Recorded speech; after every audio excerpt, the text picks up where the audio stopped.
Hey everyone, I just did a video not too long ago about this Rustoleum paint job on my truck. It's a Rustoleum base coat and then it's a 2K automotive clear coat, and it's my first time painting, and I guess like a lot of you, I didn't have a lot of painting experience spraying out of a gun. It was kind of cold and I was getting a lot of orange peel, and I finished the truck with a lot of orange peel and I wasn't too happy about it. And a bunch of people said, don't worry, cut and buff, go wet sand it, you can still correct it, wet sand it, polish it, knock down all the orange peel. This is a video kind of explaining the philosophy behind that and why I personally think it's bullshit. I don't think you should bother if you get the orange peel and you get your paint job wrong. So let me go into it. If you're painting with Rustoleum, you're probably on a budget and you're trying to spend maybe 2 out of 10 for the cost, and you're trying to get a good looking but not professional looking vehicle, right? Like, you're not going to fool anyone that this is $3,000 paint job, but you want it looking maybe like 6 or 7 out of 10. That's good enough from like 10 feet back and bang for your buck sort of thing. And you're probably pretty new at this, otherwise you wouldn't be spraying your vehicle with Rustoleum. I'm going to talk about why cut and buff is such a big mistake. It's a time waster. Think about this. So you're on a budget. The rotary polisher you need is going to be another $100. Pads, wet sandpaper, all that stuff. It's going to be another $100 on top of that. Then you're going to go into all these overpriced polishing compounds that are like $20 a bottle. You're going to need 2 different types of compound probably, and then you're going to need quick detailer because the stuff dries out apparently. And you're going to need that's another $20. So you're going to add another $200 on top of this paint job, and you're going to add hours and hours and hours of work. This is a result of 12 hours just correcting the hood.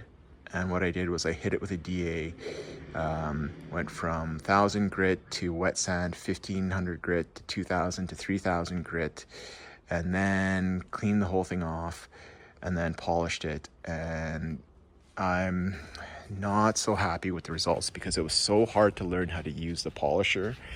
You'll see burn marks here because of this hood has a contour, and just getting the pad against the edge to try to polish this little edge burned the paint there. It looks okay. I would call this back to like a 6 out of 10, but there's still sand marks.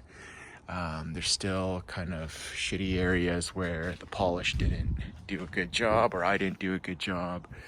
You see, this is probably where it looks the best, but mind you, this is with a coat of wax. So you see, like right here, the orange peel didn't make it all the way down with the sandpaper. This is probably where it turned out the best, but this is 12 solid hours on this, just on this hood. And the biggest time waster here is you guys probably don't have a paint booth, right? You're probably spraying this in your yard or your DIY, doing this on a budget. If you want to spray a car, all you need is basically like an hour of clean, no dust, no bugs. Clean the vehicle once, sand it, wipe it off, spray it, then your 2K is going to tack, it's going to flash, and you're done. It'll let it dry, you're good to go. If you want to cut and buff, the surface has to be like squeaky clean. You can't have any dirt, you can't have bugs, you can't have dust, whatever. So the process takes forever too, right? So you're going to start buffing out a panel. You're not going to have a full day to do it. You're going to do it for half an hour, 2 hours, whatever. You get half of it knocked out. You get a few passes knocked out. You go inside. You come back out after dinner. The car's dusty again. Or you come back the next day, it's rain. You're going to be washing the car constantly between every single fucking layer of cut and buff. And 12 hours, what a waste of time just to get it to this level just for the hood. So then what's the solution, right? What do you do once you get orange peel? And here's my take on it. You're starting from no skill and you've just developed some practice with the gun, you've got some orange peel in your clear coat because you didn't spray it, you didn't have the settings right, or you didn't spray it quick enough, or you didn't have your distance, or whatever. You just messed one parameter up, really, right? Just that one shot and you got it wrong. So the car's still masked off. The clear coat's just cured, maybe less than 24 hours. Still soft.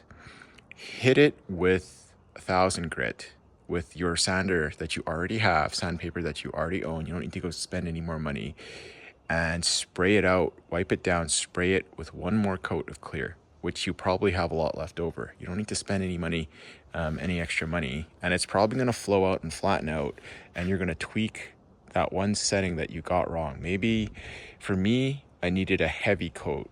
I needed a heavier coat with just a little bit slower travel and a little bit closer on the gun.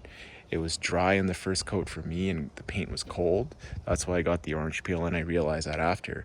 But to go back and spray that after you've just been spraying 4 or 5 coats of paint and have all that practice, way easier than trying to go buy all this cut and buff stuff, all the supplies, and learn to teach yourself to do what you want to be a good looking job from square one, from zero, right? So yeah, that's my take on it. Don't bother with a cut and buff. Don't listen to, I know there's going to be all these armchair quarterbacks that are like, well, you don't know how to use, you didn't spend enough time, you don't know how to hold the sander, you don't know how to operate the DA. Well, yeah, you're exactly right. I have a limited time. This is a do-it-yourself kind of cheap budget project that I'm teaching myself how to do it. Why would I bother trying to spend hundreds of extra dollars to go learn that skill that is not necessary? If all I want is that 7 out of 10, 5 feet back paint job with Rustoleum, why would I bother to learn all that bullshit, right? So there you go. Hope you guys get something from this. Don't be discouraged if you got orange peel. Honestly, the rest of the truck, I'm not going to touch it. I'm not going to cut and buff, and it's too late to remask everything. So, I mean, it's orange. If it's got orange peel, I'll just live with it, whatever. But yeah, hopefully some people get something out of this. Thanks for watching.